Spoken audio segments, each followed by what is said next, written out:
Bonjour à tout le monde. Vraiment, je suis très heureux, très touché que vous ayez bien voulu m'inviter. Et je suis très touché aussi par le fait que ces rencontres reprennent. C'est vraiment une excellente nouvelle. C'était devenu une sorte de rituel de fin d'année. Et je remercie très chaleureusement, très vivement le CERA et les équipes qui rendent possible la reprise de ces rencontres. C'est vraiment, je pense, très important de pouvoir avoir des échanges dans un cadre informel. Et si vous le permettez, plus d'une fois, je me suis en ces lieux permis de dire de grosses bêtises. Donc, n'hésitez pas à le signaler, à me le dire. Et puis, donc, peut-être qu'une fois je vais expulser, mais on verra si ça arrivera dès cette année ou les suivantes. Voilà. Donc, si vous le permettez, alors, il y a une petite phrase de Cicéron, donc, de finibus qualis vista philosophia est. Donc, quelle est cette philosophie? Quelle est la nature de cette philosophie? Pourquoi je me permets cette citation? C'est de vous dire d'où vient le mot qualité. Ça vient de l'interrogatif qualis, donc qui désigne en fait la nature même des choses. Donc, s'interroger sur une vie de qualité, c'est s'interroger sur la vie elle-même, et tendre la nature d'une personne, d'une chose. Ce n'est pas lui préparer un avenir de qualité, à mon avis. Voyez. Donc, en revenant au sens des mots, je pense qu'on peut avoir un début de première réponse. Je me suis permis de rajouter quelques termes d'art qui, d'ailleurs, je crois, n'existent pas forcément pour certains. Mais je veux dire, peu importe, si j'ose donner juste quelques éléments à ce niveau-là. Vous savez, nous vivons dans un univers où on est obsédé par les hiérarchies.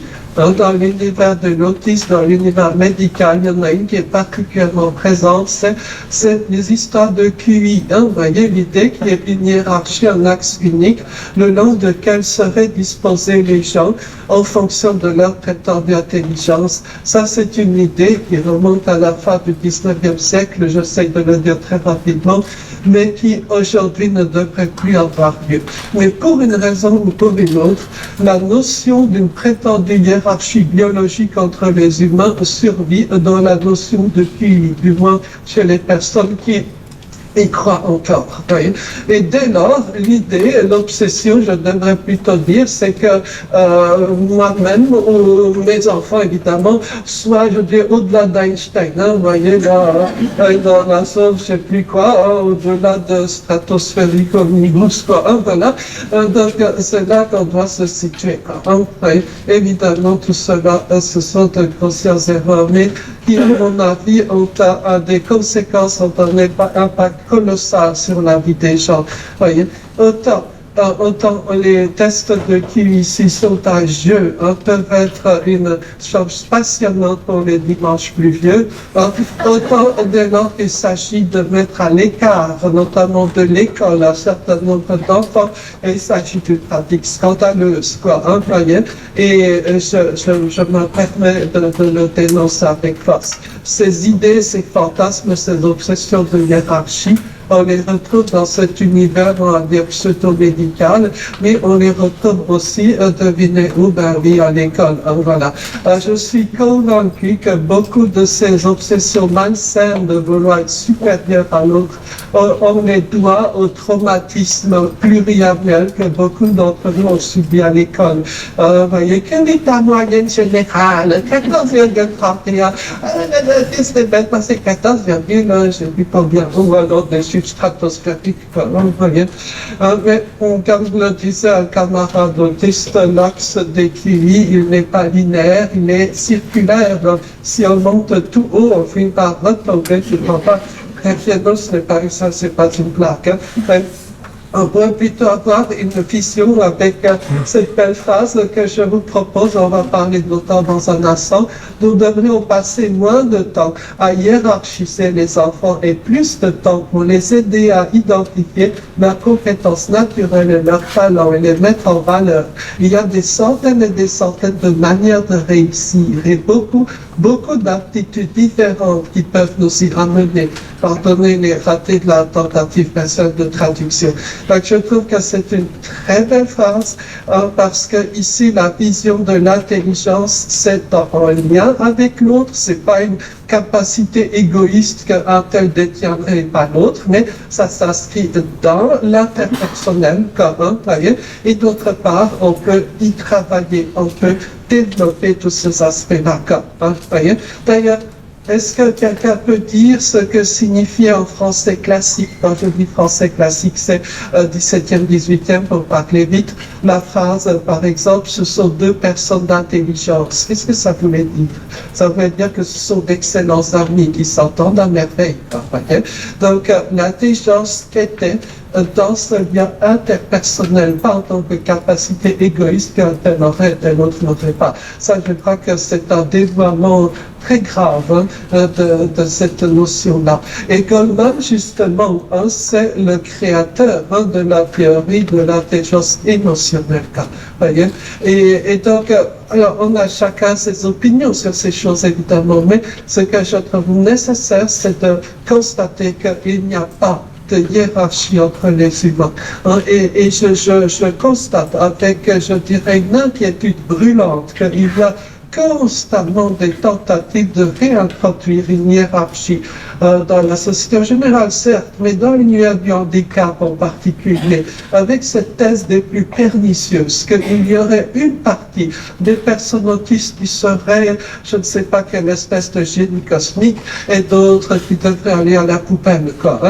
Je trouve qu'il y a une erreur grave sur ce point-là, vous voyez. Et de toute façon, vous savez, les hiérarchies sont une bêtise abyssale. Oui.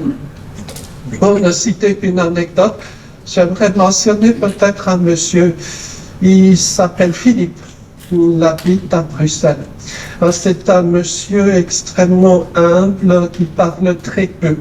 Quand vous le rencontrez, il ne dira quasiment rien, il vous écoutera pendant très longtemps. Il vient de temps à autre dans les petites écoles où sont des enfants autistes.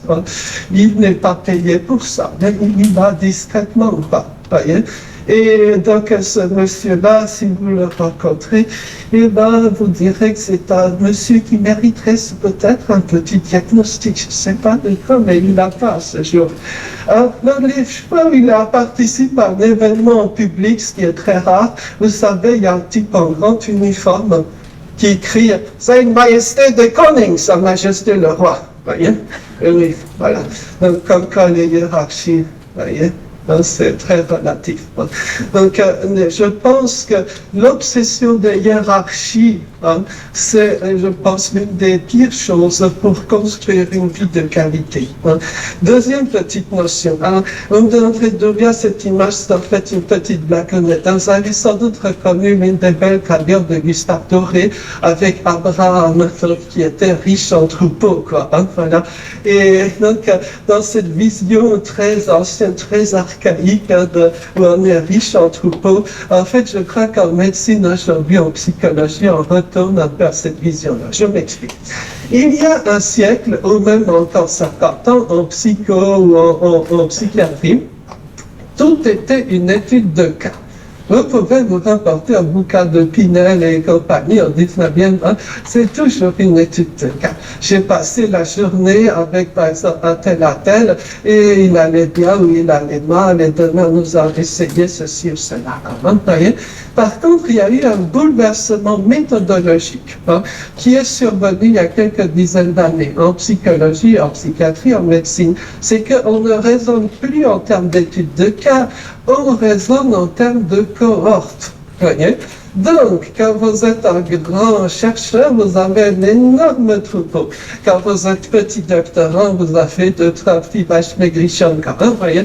Voilà. Donc, l'idée ici, c'est que désormais, toute la connaissance scientifique, que jugez telle, passe par une étude statistique sur cohorte. Voyez? De la moyenne statistique, c'est la normalité. En anglais, c'est plus frappant encore. Voyez, la normalité statistique dans un groupe de gens, dans une cohorte, ça s'appelle le order. Voyez, et quand vous êtes en décalage par rapport à le order, vous êtes dans le disorder. qui se traduit en français par trouble. Voilà. Vous êtes dans le trouble. Hein? Vous voyez ce que je veux dire? Hein? Et dès lors, tout est reformulé en trouble de ceci et de cela. Hein? Vous voyez, donc vous avez maintenant trouble de je sais plus quoi. Enfin bref, tout est trouble quelque chose. Hein? Vous voyez?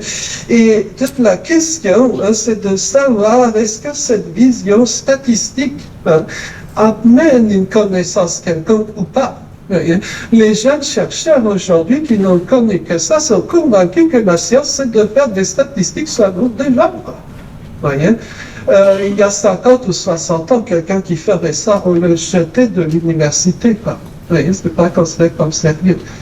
Donc, c'est assez étonnant de voir sur quoi repose un petit peu nos concepts. Hein, et est-ce que ces concepts amènent, on va dire, à quelque chose comme un mieux-être chez la personne?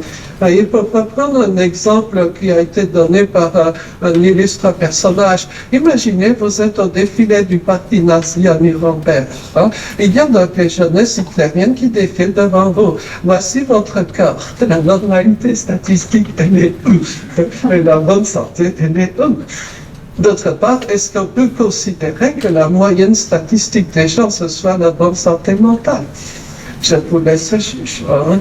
Il y a une phrase attribuée à Krishnamurti qui trotte un peu partout sur Internet, mais qu'on pourrait formuler comme suit être parfaitement adapté à une société profondément malade n'est nullement un signe de bonne santé.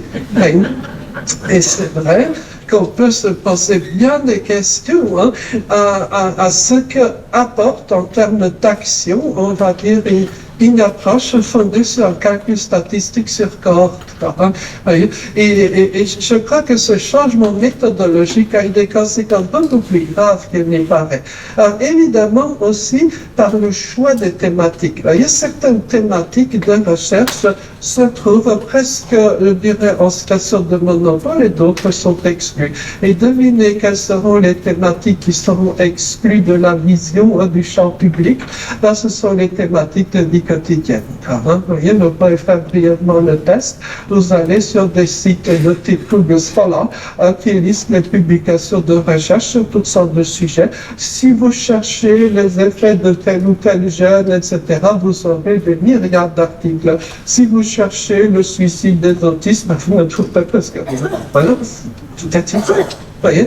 Donc il y a, on va dire, une sorte d'orientation du discours public sérieux vers certaines thématiques qui sont absolument aux antipodes finalement de la vie des personnes, de leur famille, etc.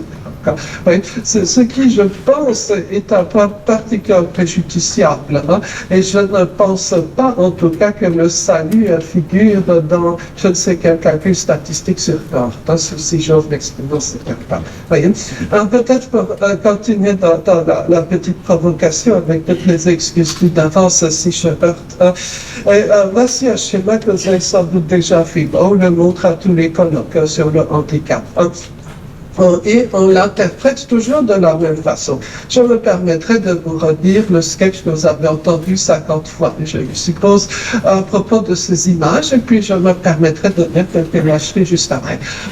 Donc, le sketch le plus courant est le suivant. Il y a 4 étapes, 4 façons de voir l'altérité. Donc, il y a l'exclusion, donc en d'autres termes, on élimine les gens qui ne sont pas, on va dire, dans un certain standard social. Il y a la ségrégation, où, comme on le faisait en Amérique fin 19e, première moitié du 20e pour parler vite, on maintient des groupes humains à l'écart. Donc, pour reprendre cet exemple qui, je dirais, est illustratif, il y avait à l'époque aux USA une école pour les enfants noirs et une école pour les enfants blancs. Hein, avec la phrase de la Cour suprême, qui est évidemment fausse, mais elle n'avait pas à l'époque valeur constitutionnelle, see profit equals, ça séparé, distingués mais égaux. Dans les faits, bien sûr, l'école pour les gamins noirs était beaucoup moins bien dotée que l'école pour les enfants blancs. Et c'était le schéma de ségrégation. Puis on a le schéma d'intégration. Donc dans le schéma d'intégration, par exemple, intégration des étrangers, c'est pas à dire comme ça.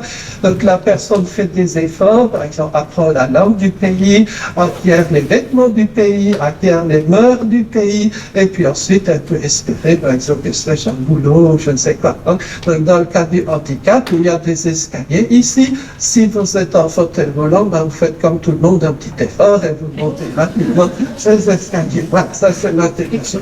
Et donc l'inclusion, c'est le moment paradisiaque. Isaïe aurait dit le loup vivra avec l'agneau. Donc, voilà. Il y a des hommes politiques qui manient parfaitement ce terme-là, d'inclusion, inclusivité. Il faut un si beau discours que vous sentez un souffle messianique dans la salle. Voilà. Bon, le souci, c'est qu'une fois que le discours s'arrête, c'est retour sur le plancher des matchs dehors, ça comme ça. Voilà. Donc, ça, c'est un peu le sketch qu'on me fait souvent. Mais est-ce que ce sketch-là est vrai? Voyez? Et on peut le questionner de toutes parts. Par exemple, exclusion. Dites-moi, sous la préhistoire, comment vivaient les gens handicapés? Vous avez dit, on les tuait? Mais est-ce que vous en êtes si sûr? Voyez? En fait, on peut prouver que beaucoup de gens avec des handicaps très lourds menaient une vie tout à fait correcte, même à des époques extrêmement reculées. Voyez? Et si vous vous retrouvez subitement dans un village pygmée au Cameroun ou un village aux îles Loyauté, etc., est-ce que l'école du village est inclusive à votre avis? Oui. Et c'est là qu'on se pose sacré claque. Alors, il n'y a peut-être pas les lecs, il y a les poules qui volent, mais l'école est beaucoup plus inclusive que beaucoup d'écoles du fier occident. C'est très frappant. Attention aux croyances rapides. Et je crois qu'on en fait beaucoup de leçons à en tirer. Et si on parle d'inclusion, vous savez, l'inclusion, même je dirais bien comprise, parce que pour les hommes politiques, le mot inclusion veut dire on coupe les budgets. Voilà, bon, ça c'est, je pense, un malentendu sur le vocabulaire, mais même bien comprise l'inclusion, ce qu'il faut c'est bien se rendre compte, c'est qu'elle demande des moyens considérables. Il est possible. Mais si vous voulez réaliser l'inclusion, par exemple, d'un étudiant avec un handicap significatif, il faut prévoir des centaines et des centaines d'heures par an et par personne. Sinon, c'est un mensonge. Vous voyez, c'est un mensonge si on ne le fait pas. Et le décalage petit à petit se creuse entre le discours, vos discours, un usage liturgique du mot inclusion, liturgique au sens où la répétition crée l'effet du mot dans la croyance, vous voyez. Et puis la réalité de ce fossé-là qui croît rend petit à petit, pour un nombre croissant de personnes handicapées, le mot inclusion, c'est insupportable à l'oreille. Voyez, pour vous le dire un peu cyniquement, si vous faites un événement autour de l'inclusion, par exemple dans une grande entreprise ou une université, débrouillez-vous, mais il faut rigoureusement chasser tous les étudiants handicapés. Parce que sinon, le sketch se reconnaît par cœur. Il y aura le grand patron qui a fait un discours paradisiaque. L'inclusivité de l'inclusion est au cœur de notre engagement, blablabla, voyez. Et puis, après une heure d'excellent baratin, il y aura une main qui va se lever. Monsieur le Président, je suis coincé dans mon appart depuis 3 semaines, l'ascenseur est en panne, etc. Et donc, patatras, tout s'effondre. Méfiez-vous, c'est redoutable. Il faut soigneusement chasser toutes les personnes handicapées des événements où on parle d'inclusion. Voilà, c'est très important. Sinon, vous allez totalement détruire votre speech. Voilà. Mais, à titre personnel, il y a un point qui me tracasse quand même. Voyez? Je ne sais pas si j'arriverai à le dire clairement, si c'est ma cervelle fatiguée, vieillissante, qui déraille tout à fait. Mais il y a l'idée derrière la notion d'inclusion, c'est aussi qu'il n'y a qu'une seule échelle, un seul schéma de valorisation humaine dans la société. Voyez? C'est-à-dire, en d'autres termes, que vous soyez en fauteuil roulant, autiste de je ne sais quel peuple, originaire de je ne sais quel peuple, eh bien, vous devez être valorisé selon les mêmes critères que n'importe qui. En d'autres termes, vous devez avoir fait tel ou tel type d'études, avoir tel ou tel métier qui fait rentrer plein de sous. Et sinon, voilà, il n'y a pas de schéma, système de valorisation parallèle. Pour le dire un peu cyniquement avec un exemple américain, on aime beaucoup qu'il y ait par exemple des Chinois, des Noirs et des je ne sais quoi, mais à condition qu'ils aient tous fait une université de l'Ivy League, qu'ils parlent anglais et qu'ils aient un métier socialement valorisé en Amérique. C'est une vision très particulière. Et concevoir, est-ce qu'on pourrait concevoir l'idée que des personnes différentes aient des systèmes de valorisation personnelle différents? Et ce point-là, peut-être que le monde de l'autisme est un peu jeune pour ça, mais dans d'autres handicaps, par exemple dans le milieu des personnes aveugles, malvoyantes, etc., il y avait tout un écosystème personnel qui s'est créé avec des écoles qui étaient largement meilleures que l'école moyenne du quartier pour enfants, on va dire en général. Est-ce qu'on allait faire que ça? Oui, ça pose un certain nombre, je dirais, de dilemmes, qui ne peuvent pas être évacués rapidement. Pour finir, j'avais envie de partager avec vous, peut-être, c'est une envie d'aventure, car je pense que l'être humain ne peut pas avoir une vie de qualité s'il n'y a pas une dimension d'imprévu, d'aventure, de découverte. Cette image-là, elle est horrible, mais c'est une étude qui a été faite et refaite. On a demandé à des gens de plusieurs générations, quand vous étiez enfant, où pouviez-vous aller seul, sans surveillance d'adultes, et sans que cela ne pose de problème. Donc, l'arrière-grand-père, lui pouvait aller n'importe où. Le grand-père, il pouvait encore se balader dans les bois, mais on va dire 1,5 kilomètre. La maman, elle pouvait aller, on va dire, jusqu'au bout de la rue. Et le fiston, il ne peut plus sortir de sa chambre. Est-ce qu'on se rend bien compte qu'il y a un siècle ou un siècle et demi, il était tout à fait banal pour un gamin lyonnais de 7-8 ans de se balader seul sur des dizaines de kilomètres, de prendre le train? C'était normal. Voyez. Aujourd'hui, si ça se passe comme ça dans votre famille, vous avez probablement des soucis. Oui. Et si vous ne me croyez pas, relisez le grand mot, le Tom Sawyer, David Copperfield et beaucoup d'autres. Voyez. Donc, alors, on me dirait, le monde est dangereux. Oui, peut-être, sans doute, mais il y a un prix à payer. C'est que si le bambin, il est dans sa chambre, uniquement dans sa chambre, eh bien, il y aura la Ritaline, il y aura des écrans. Est-ce qu'il y aura épanouissement humain pour point d'interrogation? Vous voyez ce que je veux dire? Il y a des conséquences majeures qui sont certaines.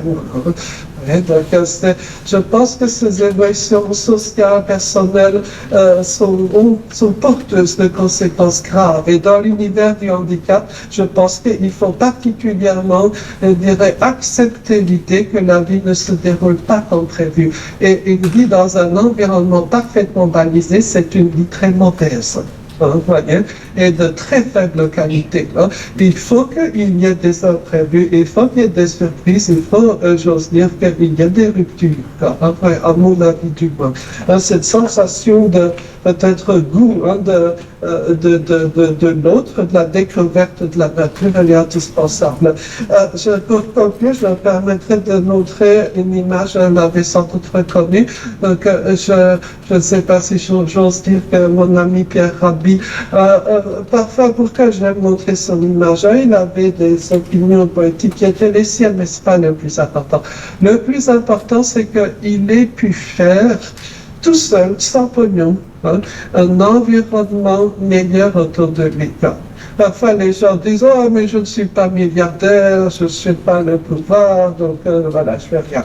Non, non, non. On peut faire plein de choses autour de soi. Voyez?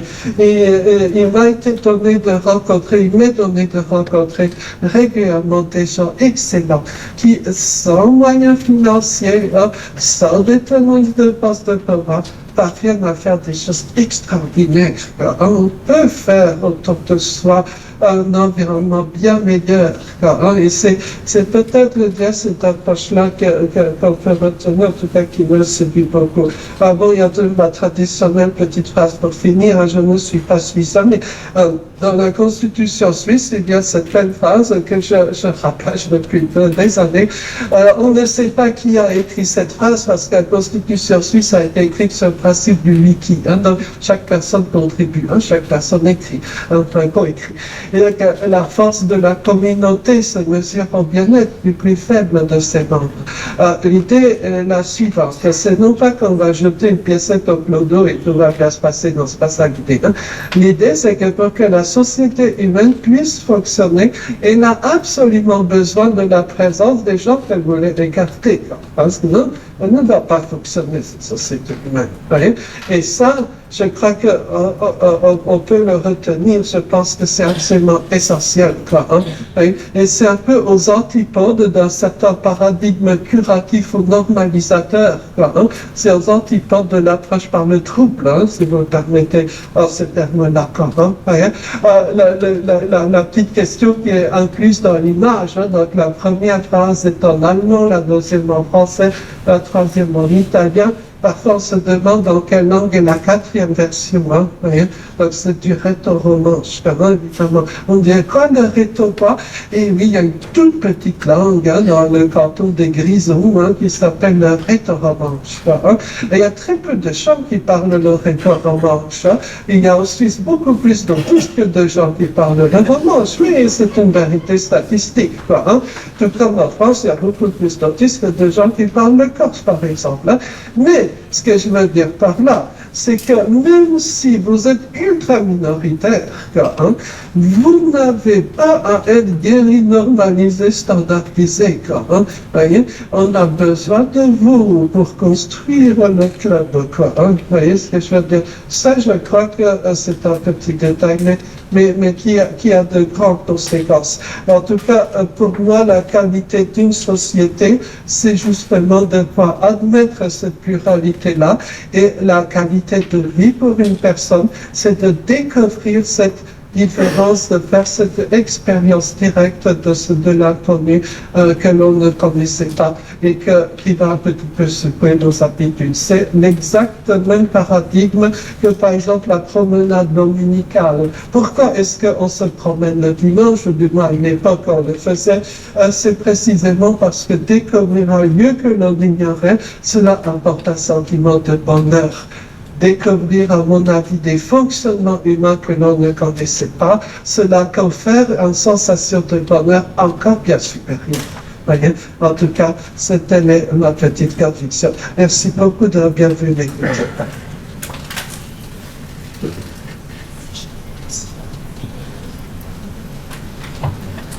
Merci Joseph, merci beaucoup.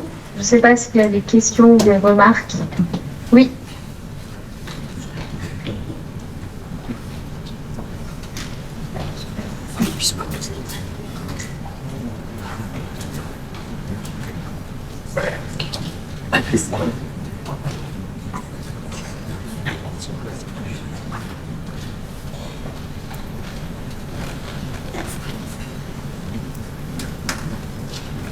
Alors moi, je serais curieuse de savoir qui a eu l'idée de cette espèce de classification intellectuelle QI, et qu'est-ce qu'il avait dans laquelle, qu'est-ce qui est passé par la tête, oui, c'était quoi son but? Voilà, moi, c'est tout à fait de quoi l'identité de cette personne, et qu'est-ce qu'il voulait obtenir au juste, voilà. Et merci beaucoup. Vous posez une question excellente, hein? Mais quand on la gratte un petit peu cette question, on aboutit très vite à des choses très désagréables par rapport aux réalités de notre monde. Hein? Donc l'idée à la base, elle remonte à la fin du 19e siècle, lorsque le gouvernement en France, mais dans d'autres pays voisins aussi, a commencé à généraliser l'école. Vous me direz, c'est une très belle chose, oui, certes, mais attention. Et on ne voulait pas totalement la généraliser. Il y avait certains enfants dont on ne voulait pas à l'école.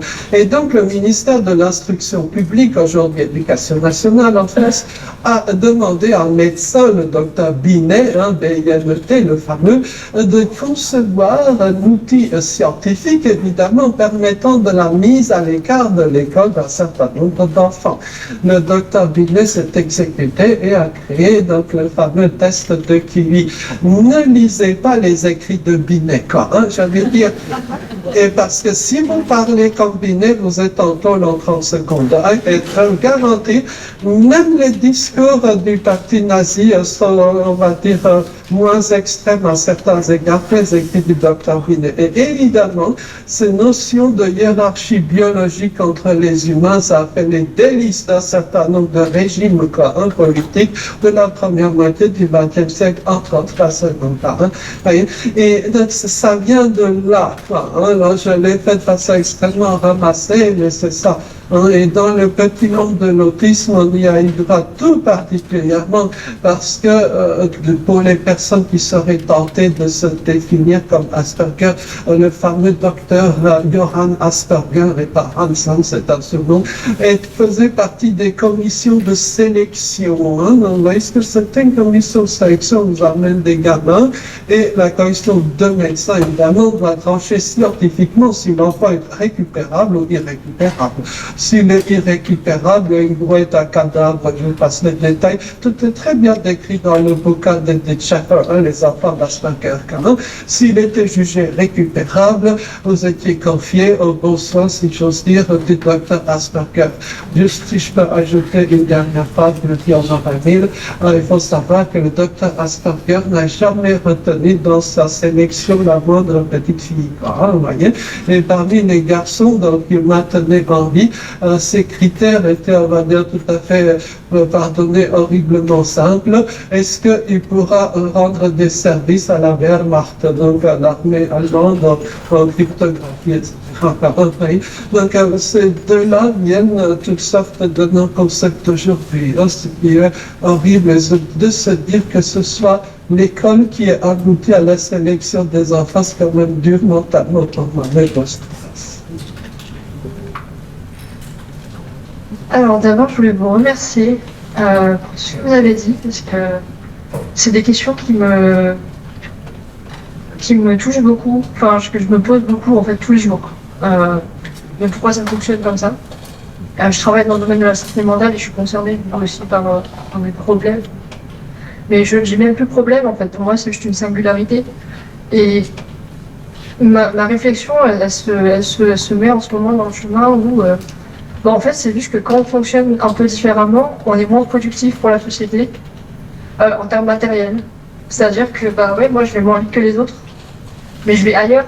Sauf que le ailleurs, ça les intéresse pas forcément, parce que ça se vend pas, ça fait pas d'argent. Et du coup, j'ai l'impression que c'est un peu ça, en fait, le cœur du problème, c'est que, justement, c'est pas la connexion entre les gens qui va compter, c'est plus combien ils vont rapporter, quoi. Et du coup, j'ai l'impression que ça tient juste comme ça. Mais c'est triste. Enfin, voilà, je ne vais pas déprimer tout le monde, mais... Merci beaucoup. En effet, cette notion de combien rapporte, etc. Si vous êtes en plein dans la normalité, alors oui, on va dire peut-être que vous ramenez plus de sous. Mais vous savez, la normalité elle fluctue très vite, quoi. Ouais. Et il y a 30 ans, quelqu'un qui parlait tout seul dans la rue, on dit c'est un fou, quoi. Aujourd'hui, on dit il a un iPhone. Et c'est peu de temps, c'est peu d'années, ça change très vite tout ça. Enfin, donc si vous êtes dans la normalité parfaite, la bonne nouvelle, c'est que peut-être oui, vous rapportez plus de pognon. La mauvaise, c'est que dans quelques années, vous serez dans la marge. Et au contraire, ce sont les personnes aujourd'hui dans la marge qui sont nécessaires pour l'avenir de toute société humaine. C'est ça ce que l'on peut, ce qu'on doit retenir, toute la créativité humaine, ça vient à la base des gens bizarrement chinois sur qui on crache tout le temps. Et ça, c'est peut-être bien. Et à titre personnel, si j'ose dire, il y a un sujet qui me fait rire, c'est d'essayer de comprendre à quoi tiennent les hiérarchies sociales. Et on constate, quand on gratte un petit peu, on constate que c'est bien des bêtises totales. On peut le trouver. Il y a par exemple une corrélation étroite entre votre mode de naissance et votre richesse. Les gens nés en décembre sont beaucoup plus pauvres que les gens nés en janvier. Vous allez dire de l'astrologie. Non, c'est pas du tout de l'astrologie, c'est très simple. C'est qu'au moment où on se met dans les années, les classes scolaires, à l'école, eh bien, vous vous retrouvez quand vous êtes né en janvier avec quelqu'un qui a quasiment un an de moins que vous. Et quand on a 3-4 ans, c'est considérable, un an d'écart. Et cette inégalité se perpétue toute la vie. Et ça joue à ça. Il y a une corrélation étroite entre le revenu des gens et leur taille physique. Ok, je sais, je suis l'exception. Mais c'est pour dire, c'est sur quoi ça se joue, des bêtises absolues. Donc, les hiérarchies sociales, c'est finalement de la folie dure. Et dire qu'il y a des gens comme ça qui prétendent, on va dire, incarner la bonne santé. Je termine sur ça, promis. Histoire, c'est pas une blague. L'autre jour, j'étais dans un hôpital psychiatrique, quelque part dans le sud de la France. Donc, vous voyez un peu comment ça se profile. Il y a une cour, il y a des gens qui se baladent. Et là, je vois près du mur, il y a un type avec des cheveux lourds et sales qui avait l'air tout malheureux. Donc, je vais le voir et je lui dis bonjour, moi c'est Joseph, et vous? Et là, le type, il me dit, je suis le psychiatre. Mais